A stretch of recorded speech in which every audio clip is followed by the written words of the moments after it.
So level 5, we're considering how do we get others to listen to us?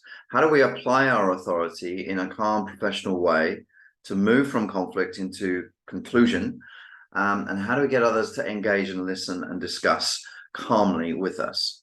Let's have a quick look at what we know already, which is that people have a disposition often under pressure to be red or blue or green or yellow. And that can color the situation and give us a scenario where conflict begins to arise.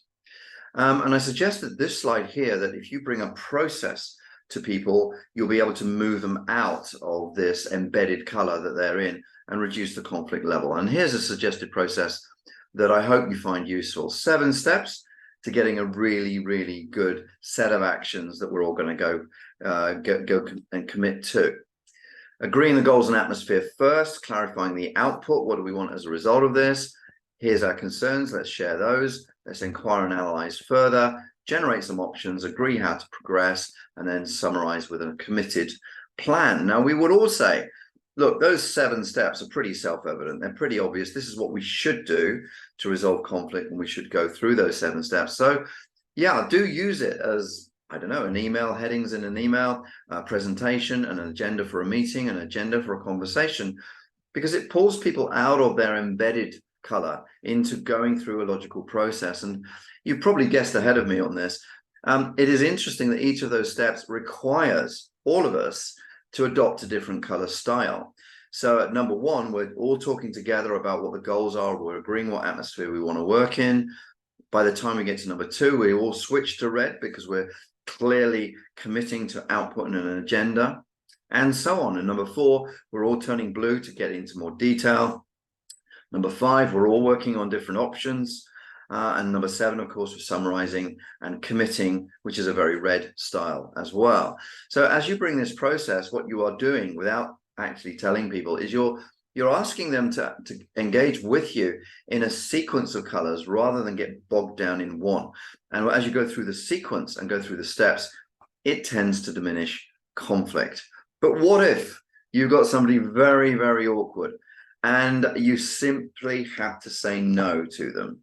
So let us imagine a scenario work where that happens. And here are 5 suggested steps to go through to say no without saying no. This is what I call it, and reduce the conflict level as you do that. And let's imagine a scenario then that I've been asked by a team to bring my team to their site office, something like that, and I simply can't do it. So rather than causing conflict, because the person's going to get very agitated if I don't take my team over to their site office, maybe I say this. I say, look, I understand that you'd like us all to come to your site office. Remember the empathy thing that we said before.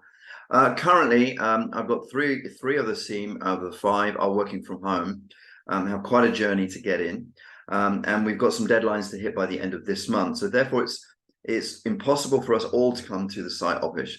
Now, I do have a couple of suggestions. I could definitely come and visit you for a couple of hours. We could actually hold a video conference with a couple of my team at the same time. Or I can send a couple of my team a couple of days later in 2 separate visits. What do you think could be we could do on that front? What would you like out of those 2 options? Now, that last thing, what would you like out of those last 2 options, is important because you're giving the problem back to the person who might get agitated. And notice in that style, I didn't say no, I didn't cause conflict at all, it was positive and constructive and displaying all of the colors all the way through. Again, to diffuse conflict, we demonstrate all of the colors because they're all necessary for a good business solution, a good organizational solution. So in this solution, we're conciliatory, we're respectful, we're very firm and assertive, professional, calm. And what we're beginning to do to the other person is give them time to think, to calm down. Instead of arguing, I'm not coming to your site office, that's a crazy idea. Instead of that, we're giving time for them to think, calm their emotions, and work into resolving the conflict situation. So that's how to say no without saying no. And a couple of tools there to give you process tools then, so that you can get people to listen to what you want to say, diminish their red, blue, and green inclination, and be more calm and logical and conciliatory in building a solution with you to avoid the conflict.